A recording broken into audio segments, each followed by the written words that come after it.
that changed. The NDHL removed that, and I think they went 1 year at the high school level, and then the high school brought in a rule saying you can't. So it's the high school that's putting up the barrier right now? Yeah, yeah.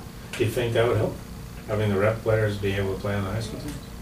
You know, I don't know. That's a discussion in itself. I don't know. I don't know. I think it would help the midget hockey if they could play both. It would take a lot of coordination between Dave Makala and myself as convener of the midgets to make the schedules work.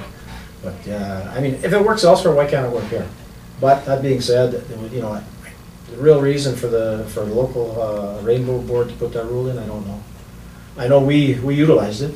We used them, and you know, and I don't think it was necessarily against the team that I had that we tried to bring in players so that we'd have them for the next year and all this kind of. We were trying to build that way. So I don't know what the reason is. But that's a separate thing. Now, right now, like say, we have a concern at the midget level. The teams have dropped. Enrollment's dropped. But I think in general that happens everywhere. But overall, our declaration of teams we've grown. We're bigger this year so far than what we were for a lot of years.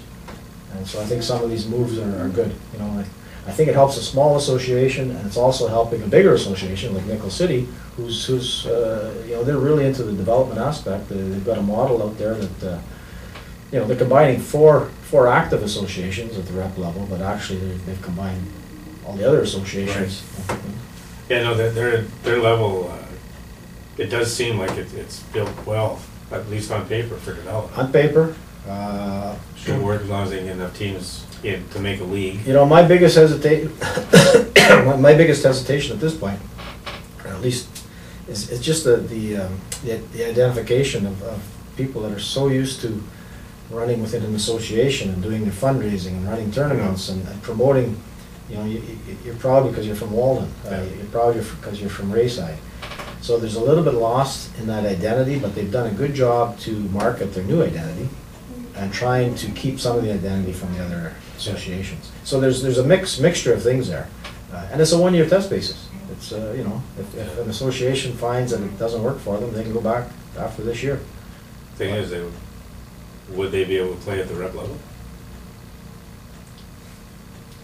Yeah, I don't know. Because that's still part of the Nickel District Hockey League, right? Yeah. They would have to play in the Nickel District Hockey League. Yeah. So now you've got to ice a strong enough team to be competitive.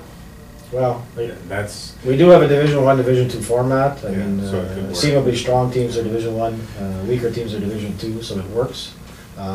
In age groups where we have more than enough teams, we've considered a Division III format as well. So it's I mean, something we sort of roll with if we have to. I think the 1 year trial is going to be successful if Gus has anything to do with it. He's going to make sure everything. You know, this thing has been well planned out. I attended some meetings just as a someone that was interested in knowing what's going on, without even being involved as a league person. They're organized. They've got a lot of key people involved. You know, change. People resist change, but then change happens, and then they tend to be okay with it. So I see it working for them. I really do. It really is starting to address this whole issue of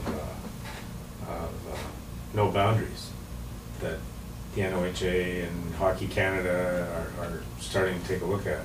I think the driving force, there's some local people that have, this is not a new suggestion getting into this. There's been people making this suggestion for years. You know, I don't know who the key people are, but I can think of some names that have talked about this 6-8 years ago, that, you know, we should progress to this, and you know, there's different reasons why I think Nickel City was created. You know, there's a AAA side of it, but there's also now they're pushing the development side of hockey. I mean, you know, kids should play where they can play, is what they're saying, and that's. And you only have fun if you're competitive. You have fun if you're competitive. I mean, there's the old neighborhood thing too. You have fun if your friends are there. So this will be a different measuring stick, you know. Yeah, that will be. I mean, I know at the young level, kids go out to hockey because their friends go to hockey. Yeah. Things change midstream. I don't know when. But even in the sub-reg minor system, if sub-reg minor was icing, let's say, what do they ice? 2? Division I teams? 3 Division I teams?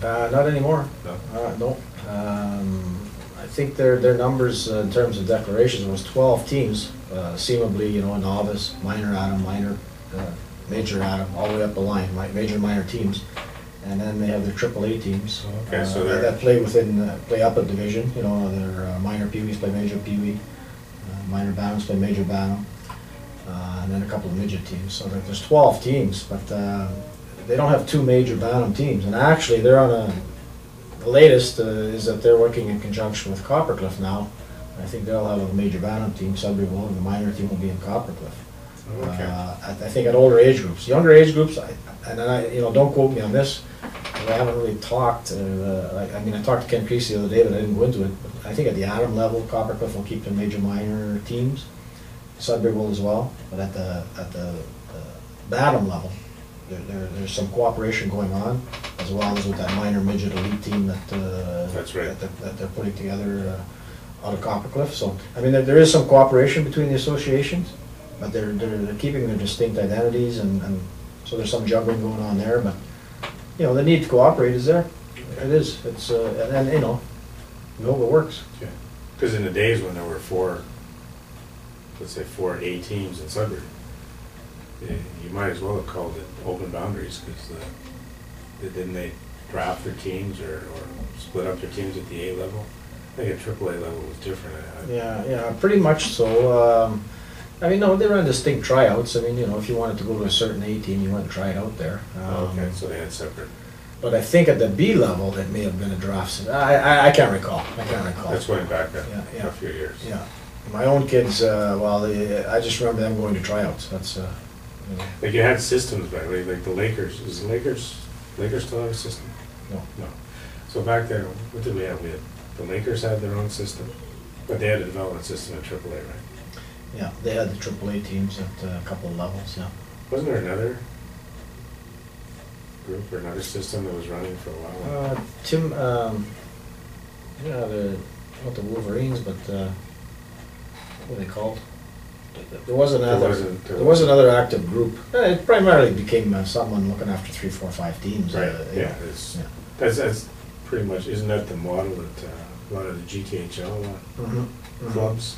And I mean, Sudbury now, I think they operate at the Bulldog level. I mean, that's their teams are called Bulldogs, I think, at every level. Okay. Yeah. Except their midgets aren't, not yet. That's been sort of a debatable point if they should be Bulldogs or not. And it tends to flow with sponsorships if their name doesn't have that. But Sudbury minor teams are Bulldogs. Coppercliff is Redmen. Coppercliff still Redmen. Yeah. They haven't changed that. Yeah. But there, like I say, there is some cooperation, and you know, you talked about the open boundaries. The minor midget level, and I think Gus went into a little bit when you interviewed him, is that there's cooperation between District 2 and District 8 to release players. Yeah. They'll be playing out of Coppercliff this year. Last year they played out of Sudbury Minor. And actually I think it's a 50-50 split, the number of players going to that team this year. I think he was saying that, something like 8 from Nickel City, and then they'll be coming back. And I think even one goalie from each. I think it's right down to a split down the middle even on that. And I don't know if that's based on what they decided to agree on, or if it's based on who picked who. I have no idea. Interesting. I heard that today. It's one goalie from each association, so it's. I guess the next step would be to use that minor team as a feeder for each association. I think right now they have to be signed with District 8. They can't be affiliated, or I don't know what the. You know what? My understanding, I could be wrong, but my understanding is they're actually on Sudbury minor cards playing on Coppercliff, so that they're affiliated with the midgets in Sudbury. That's right. And then the following year, they'll come back. So you know, in theory, they may go to District 2 next year, play out of Nickel City. Whether that happens, I mean, I'm sure they'll sit down at a table and figure out who's going to run the team next year. It was so successful last year, but you had a prime group last year.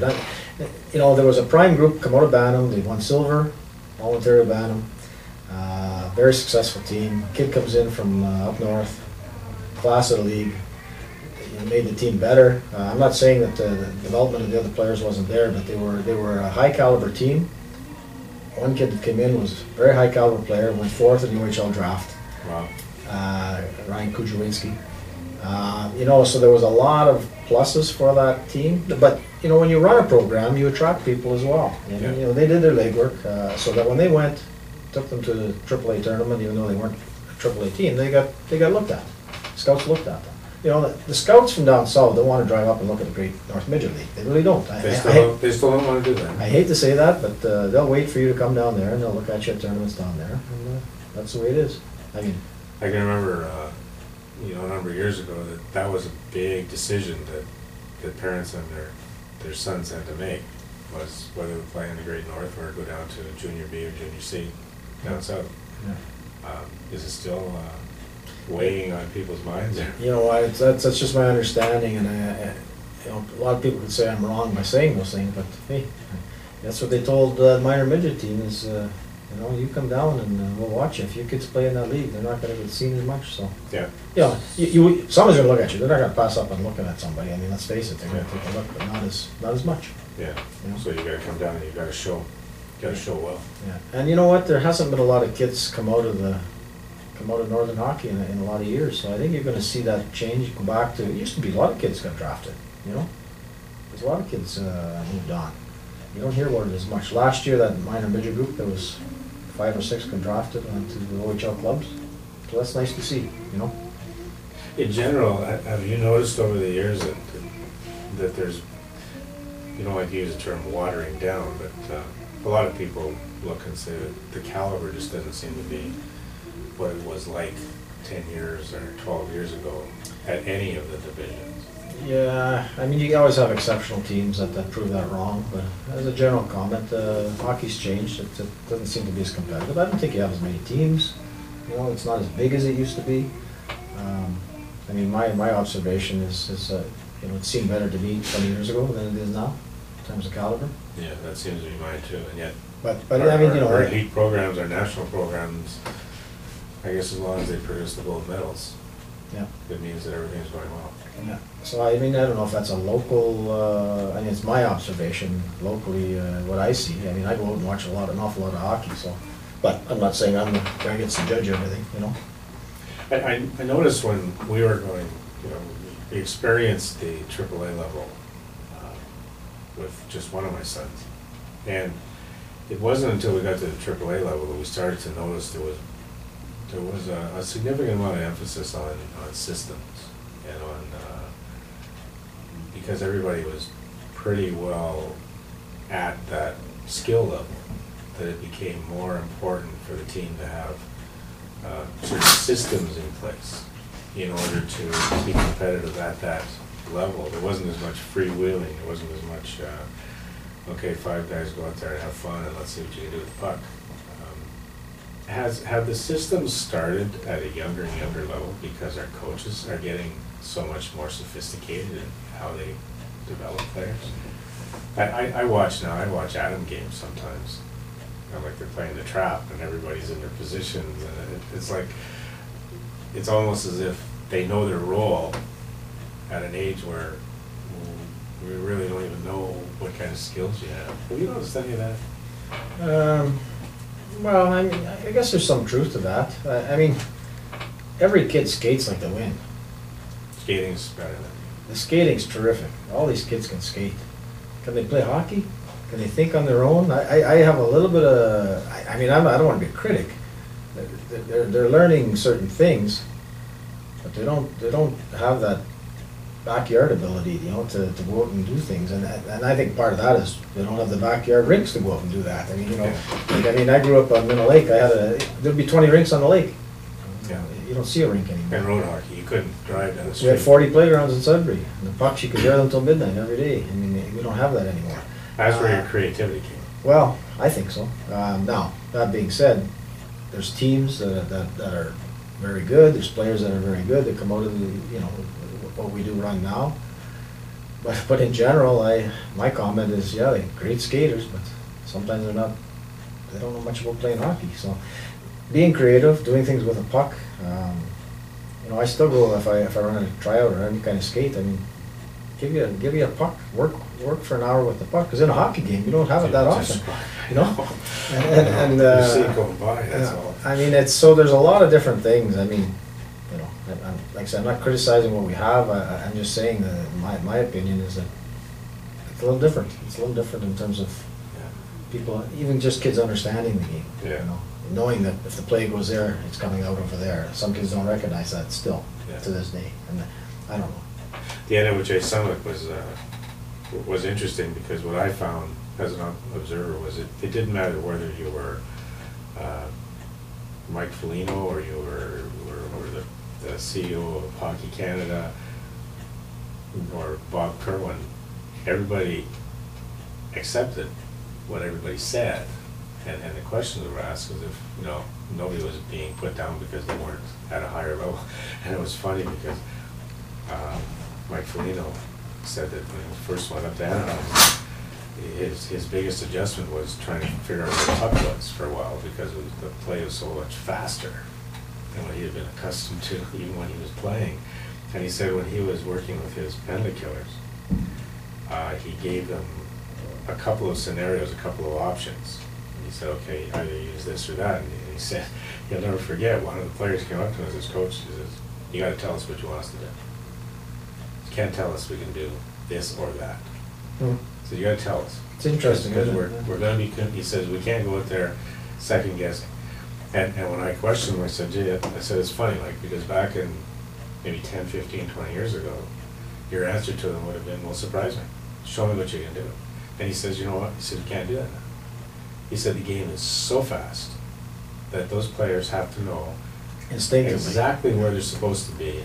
Yeah. And they have to know where each square foot of that ice is at any given time, because it's just bang, bang, bang. He says, it's just too fast. Mm-hmm. And so you now get into that situation at the elite level where I've said, basically, at any level, you give me a good coach, and he can make just about any group of players competitive in their league. He can find a way. Yeah, should be able to. And you've got a system. It doesn't mean that they're the best hockey player, Yeah. but you can find a way because you can develop some kind of a system. But then we lose like it was in Dan McCourt, answered the question at the same time as a panel discussion, and he says, I know what you're looking for. You want the days so when Guy Lafleur would pick up the puck behind the net, skate all the way down and be able to take a slap shot. He says, those days are gone. Yeah. He says, that kind of hockey is done. He said, you can't. He says, you gotta have a system. You gotta be throwing that puck where the player's supposed to be, and if the player's not where he's supposed to be, he's gonna hear about it.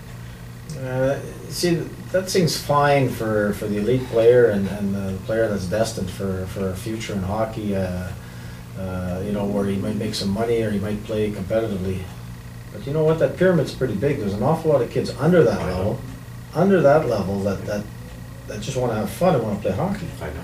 And if we're coaching them all the same, and the kids not having fun, kids like to score goals. I know. Kids like to have a puck. So there's a lot to be thought about that. So sometimes you take a step in a direction for development, and really, there's a majority of kids that just want to play hockey. They just want to have fun.